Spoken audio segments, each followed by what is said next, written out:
நமசிவாயம் வாழ்க, நாதந்தாள் வாழ்க.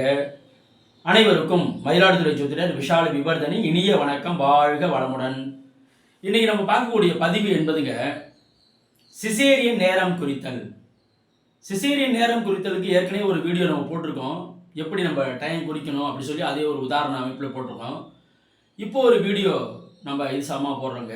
அதாவது ஒரு ஏப்ரல் 8ஆம் தேதி வாகில் தன்னுடைய குழந்தைக்கு பிரசவ நேரம் குறித்ததுக்காக கேட்குறாங்க. அப்போ நம்ம இந்த தேதியை மென்ஷன் பண்ணுறோம். ஏன்னா இந்த நேரத்தில் கிரகநிலைகள் எல்லாமே சிறப்பில்லாமல் இருக்குது. கண்ணாப்புறாண்டு கிரகநிலைகள் எதுவுமே சாதகமாகவே இல்லை. கோச்சாரப்படி நீங்கள் பார்த்தீங்க அப்படின்னா எல்லாமே சிறப்பில்லாத நிலையில் இருக்குது. அவ்வாறு இருக்கும்போது எந்த அளவுக்கு நம்மளால் முடிஞ்ச அளவுக்கு எந்த அளவுக்கு பெஸ்ட்டாக எடுக்க முடியும் அப்படின்னு எடுக்கப்பட்ட அந்த தேதி, இந்த தேதியை நம்ம சஜஸ்ட் பண்ணோம். எதனால் இந்த தேதியை நம்ம சொன்னோம் அப்படிங்கிறதுக்கான விளக்கத்தை இந்த பதிவில் பார்ப்போங்க. பொதுவாகவே பிரசவ நேரம் குறிப்பதில் மிக முக்கியமான அமைப்புங்கிறது லக்னம். லக்னம் ரொம்ப ரொம்ப பிரகாசமாக இருக்கக்கூடிய அமைப்பு வரணும். ஒரு ஜாதகம் வலிமையான ஜாதகம் என்றால் அந்த ஜாதகத்திற்கு லக்னம் லக்னாதிபதி நல்ல நிலையிலே இருக்க வேண்டும், நன்றாக இருக்க வேண்டும். அதே போல் இந்த ராகு கேதுவை பொறுத்த வரைக்கும் 6-12 அச்சில் விட்டுறோம். நீங்கள் ராகு 6-12 இது போன்ற இடங்களில் அமர்வது என்பது சிறந்தது. அடுத்தடுத்தது வரக்கூடிய தசை அந்த குழந்தைக்கு சாதகமான தசையாக இருக்க வேண்டும். அந்த லக்னத்திற்கு யோகரின் தசை நடைமுறையிலே வர வேண்டும். அவ்வாறு வருவது என்பது சிறந்த பலனை ஏற்படுத்தும் அப்படின்னு சொல்லலாங்க. இப்போ இந்த தேதியை நம்ம சொல்கிறோம். எந்த தேதி சொல்கிறோம்? 20/4/2024 காலையில் 7:25 to 7:35 அல்லது ஒரு 1/4 மணி நேரம் அல்லது 20 நிமிஷம் வரைக்கும் எடுத்துங்க அப்படின்னு நம்ம இதை சொல்கிறோம். இந்த டைம் சொல்கிறோம். கோயம்புத்தூர். அப்போ இந்த டயத்தில் நீங்கள் எடுக்கணும் அப்படின்னு சொல்லி நம்ம கொடுக்கக்கூடிய காரணம் என்ன அப்படிங்கிறது உண்டான விளக்கத்தை பார்ப்போம். இப்போ இந்த லக்னத்தை நம்ம எந்த லக்னமாக வச்சுருக்கோம்? மேஷ லக்னம். ஏன்னா மேஷ லக்னம் லக்னத்திலே குரு இருப்பார். இந்த இடத்துல லக்னத்தில் குரு திக்பலமாக இருக்கக்கூடிய அமைப்பு ப்ளஸ் டிகிரி அடிப்படையில் நீங்கள் பாருங்கள். சூரியன் 6 டிகிரியில் இருப்பார், குரு 27 டிகிரி. அப்போ குரு இங்கே அஸ்தமனம் அடைகிற லக்னத்திலே குரு திக்பலமாக இருக்கின்றார். லக்னத்தில் குரு இருக்கும்போது 5ஆம் இடம், 7ஆம் இடம், 9ஆம் இடம் இது போன்ற இடங்கள்லாம் பார்ப்பார். 9ஆம் இடம் தகப்பனாருடைய ஸ்தானம். 5ஆம் இடத்தினுடைய சந்திரனை குரு பார்வையானது பெறுகின்றது. சனி செவ்வாய் இருவருமே இணைந்திருந்தாலும் கூட, லக்னாதிபதி 11ஆம் இடத்தில் அமர்ந்திருந்தாலும் கூட, பௌர்ணமி சந்திரனுடைய பார்வை சுக்லபட்சம் துவாதசி அன்னைக்கு வளர்பிறை பௌர்ணமி நெருங்கி கொள்ளக்கூடிய நாள். பௌர்ணமி நெருங்கினாலும் இந்த இடத்துல கேதுகிட்ட அவர் மாட்டுவார். பௌர்ணமி அன்னைக்கு எடுக்கும்போது கேதுகிட்ட அவர் மாட்டுவார், அல்லது அப்போதுதான் கிரகணப்பட்டு விலகி வருவார். அது போன்ற அமைப்பு இல்லாமல் நம்ம 23 டிகிரி, இந்த இடத்துல கேது 22 டிகிரியில் இருப்பார், 21 டிகிரியில் இருப்பார். அப்போ இருவருக்குமே ஒரு டிகிரி அடிப்படையில் விலகல் இருக்கு. இப்போ சந்திரனை இங்கே சந்திர அதியோகத்தில் வச்சு கிரகங்களை எடுக்கிறோம். அதாவது சந்திர அதியோகம் சொல்லும்போது சந்திரனுடைய 6, 7, 8ஆம் இடங்களில் புதன், சுக்கிரன், குரு இது போன்ற கிரகங்கள் இருக்கும்போது இந்த சந்திரனுடைய ஒளியானது அந்த கிரகத்தின் மீது படும்போது அந்த கிரகம் சுபத்துவம் அடைகின்றன என்ற அமைப்பு இங்கே வந்துடும். அந்த அடிப்படையில் பார்த்தாலும் புதன், ராகு, சுக்கிரன் இருவருமே பாருங்க, டிகிரி அடிப்படையில் பாருங்க. புதன் 23 டிகிரியில் இருக்கார், ராகு 21 டிகிரியில் இருக்கார், சுக்கிரன் 24 டிகிரியில் இருக்கார். 3 கிரகமே நெருங்கி கூடியிருக்கு. இது போன்ற அமைப்பில் இருக்கும்போது ஏன்னா கல்விக்காரகன் புதன் ராகுவோடு நெருங்கி கூடி சுக்கிரனோடு இணைந்திருக்கு. சுக்கிரன் ஒரு சுபகிரகம் இணைந்திருக்கு, சிறப்பு. ஆனால் எல்லா கிரகமும் ராகுவோடு நெருங்கி கூடி இருக்கும்போது இதற்கு என்ன சார் விதிவிலக்கு? இதற்கு சந்திர அதியோகம் ஒரு விதிவிலக்கு, இதற்கு ஒரு சுபத்துவம் ஒரு விதிவிலக்கு. அப்ப சந்திரனை இங்க வச்சு நீங்க எடுக்கும்போது, சந்திர அதியோகத்தில் இருக்கும்போது இந்த ராகுவால இந்த புதன் சுக்கிரன்லாம் பாதிக்கப்பட அமைப்பானது விலகுகிறது. அந்த அமைப்பிலிருந்து அவங்க விலகுறாங்க அப்படிங்கிற பாயிண்ட் அங்க வந்துடும். அப்ப சந்திர அதியோகம், சந்திரனுடைய 8ஆம் இடத்துல சுக்கிரன், புதன், ராகு சந்திர அதியோகத்தில் இந்த அனைத்து கிரகங்களும் சுபத்துவம் அடைகின்றன. செவ்வாய் சனி லக்னாதிபதி இங்கே பௌர்ணமி சந்திரனுடைய பார்வையிலே சுபத்துவம் அடைகின்றார். பௌர்ணமி நோக்கி செல்லக்கூடிய ஓரளவுக்கு 90% ஒளி பொருந்திய சந்திரன் நாய்.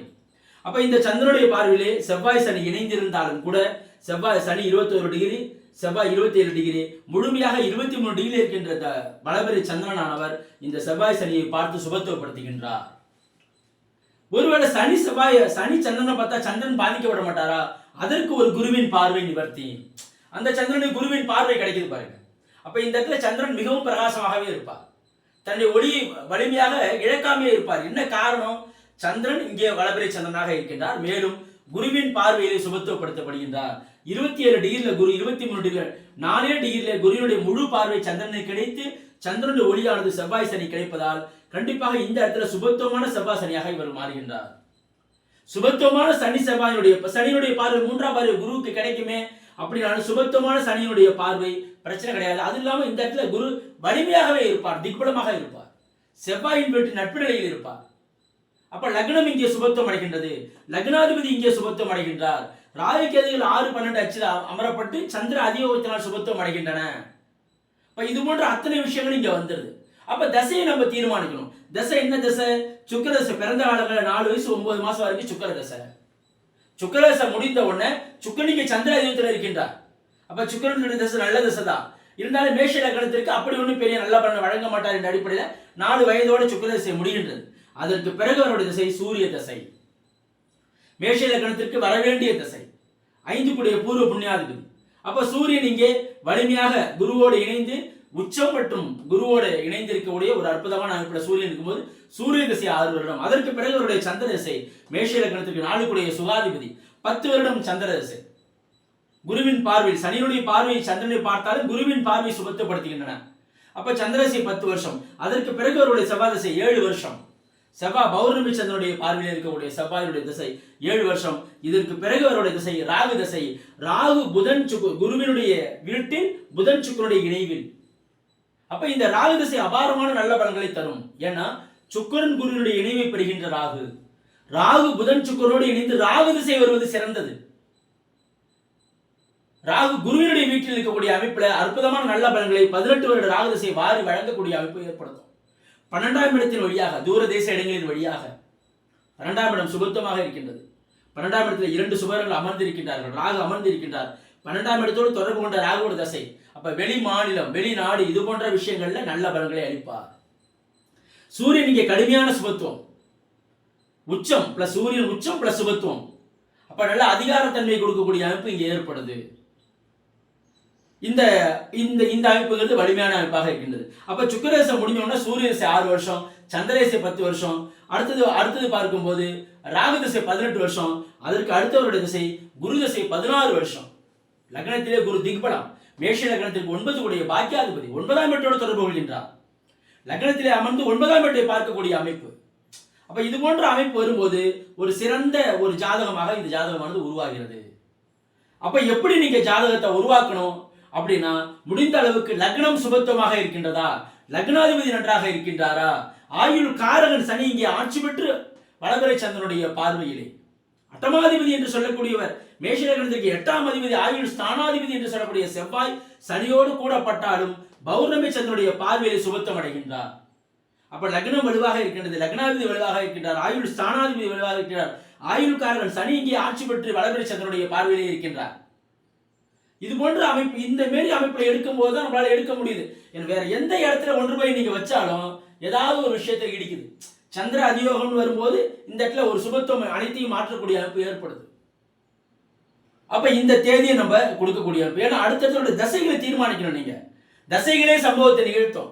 ஜாதகம் யோகமாக இருக்கின்றது, ஆனால் தசை அவயோக தசையாக இருக்கிறது, கடுமையாக போராடுவாங்க. ஜாதகம் யோகமாக இருக்கும்போது அடிப்படை தேவைகளுக்கு பஞ்சம் இல்லை, ஆனால் உயர்ந்த தேவைகள் அமைப்புல ஒரு பாதிப்பானது வரும் அப்படின்னு நம்ம சொல்லலாம்.